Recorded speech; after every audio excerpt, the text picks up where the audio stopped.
Bang! Neeves Knives. I'm Jared, and we have two new Wii knives here. And we are going to get right into them. So the first one is the Wii Vision. The Wii Vision R, which is a SNEX design.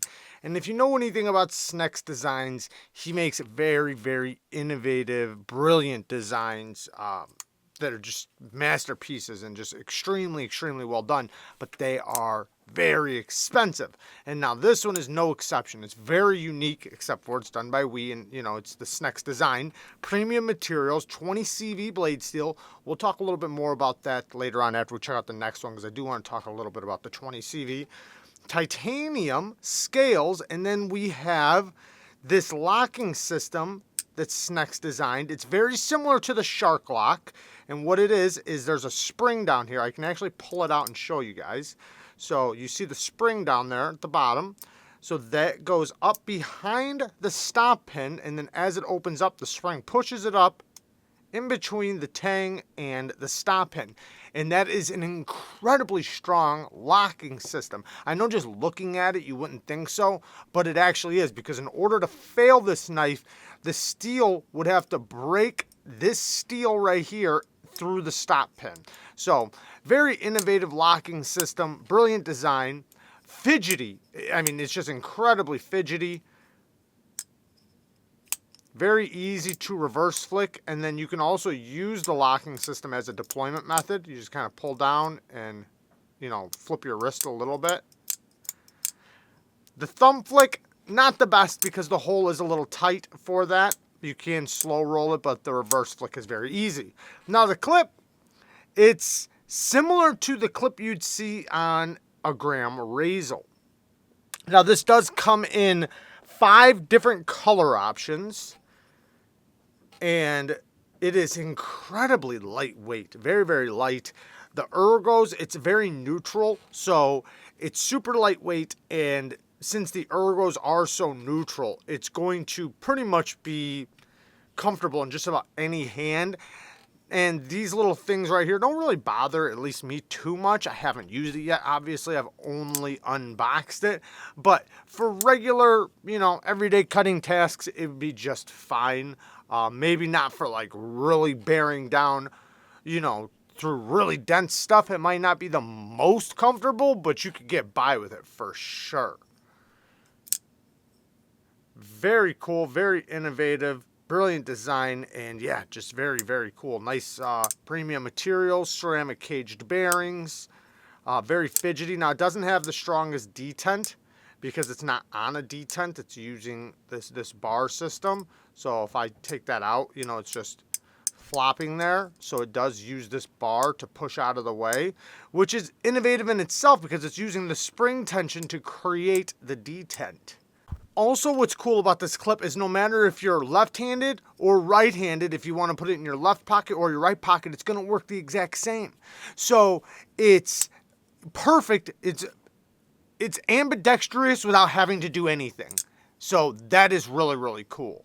Let's check out this next one now. So this next one is the Wii Starhawk. Am I reading that right? Yeah, the Wii Starhawk. Again, premium materials, 20 CV blade steel, titanium frame lock, titanium milled pocket clip. Glad they did that. Titanium backspacer. It's pretty cool how they machined and fit that in there like that. And then you can see you have a lanyard hole back there. It is on ceramic caged bearings, but it is brand new. So it hasn't broken in yet. I have not oiled it or anything. Feels like it could maybe use a little bit of oil, but it's still very, very smooth. It has, like I said, a 20 CV blade with, I would call this a spay point. They call it a reverse tanto. The reason why I don't call it a reverse tanto is because this is not sharp. The sharpness is from here to here, and with a tanto, the secondary edge would be sharp. Now, you have the fuller for a reverse flick or thumb flick, and you can slow roll it. And then you have the flipper tab, which is a very minimal flipper tab here. I'm glad they did do the jimping all the way around, though. Perfect for a light switch. You can push button it. I didn't think I'd be able to, but you can. You can push button it, but it seems like it's designed for a light switch. Jimping on the spine, very minimal. A little bit of traction, not much. It is a smaller knife, so it's not going to be, you know, a full-size XL knife by any means. About 3.5 fingers.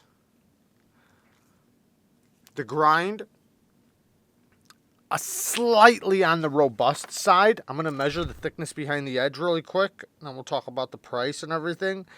17 thousandths behind the edge, and remember, that's with their edge angle.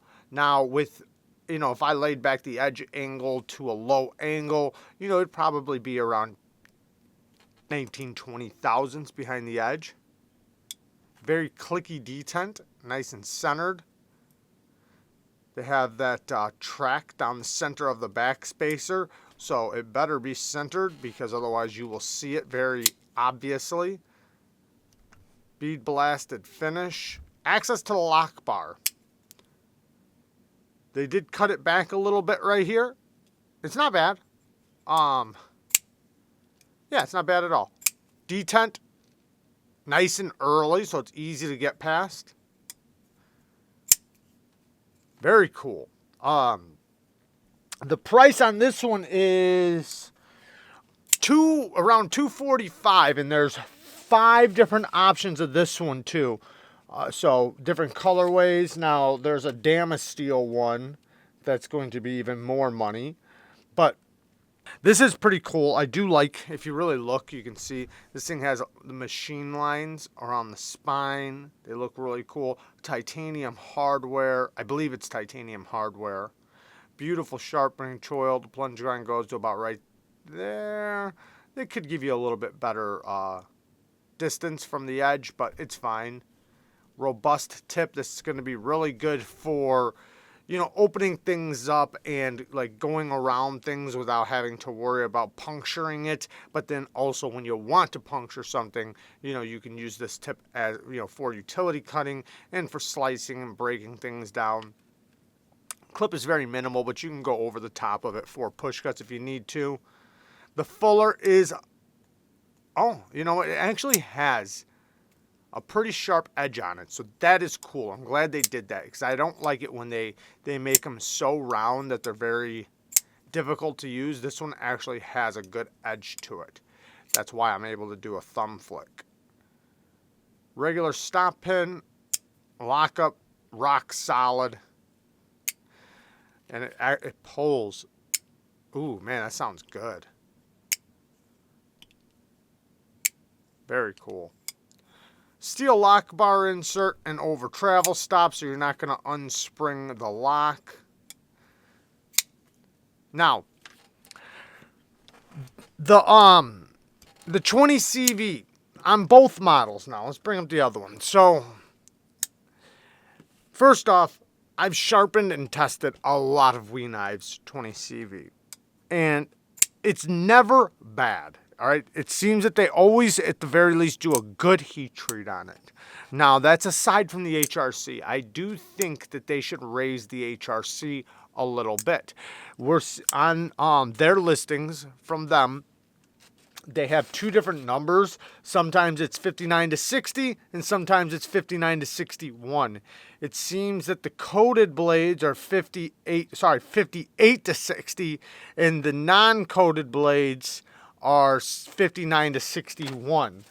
At least that's what I'm seeing. Yeah. So the coated blades seem to be 58 to 60. Non-coated blades are 59 to 61. I'm not sure why or anything like that. Now, I'm just going to say that for 20CV, the range that we usually would like to see them in for the best edge retention would be above 61. Let's say 61 to 63. Let's say that, just to be in a really good range.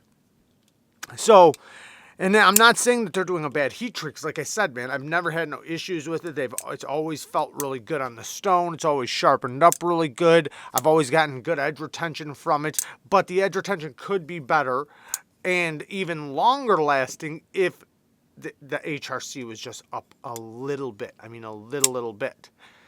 And I don't know. Maybe from their perspective, I don't know. Maybe the price would go up a tiny bit in that case. I don't know. I wouldn't see why, but maybe, because it is a harder steel, so it's harder to machine, harder on the belts and, the machining and everything.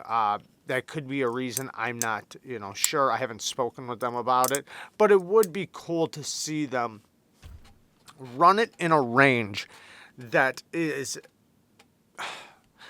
superior, right? Because a lot of companies are running it at this range. There are some companies doing it better, but a lot of the companies are running it at the same range. And we has always been up and beyond. It seems like we's always strive to be some of the best, especially for the money, right?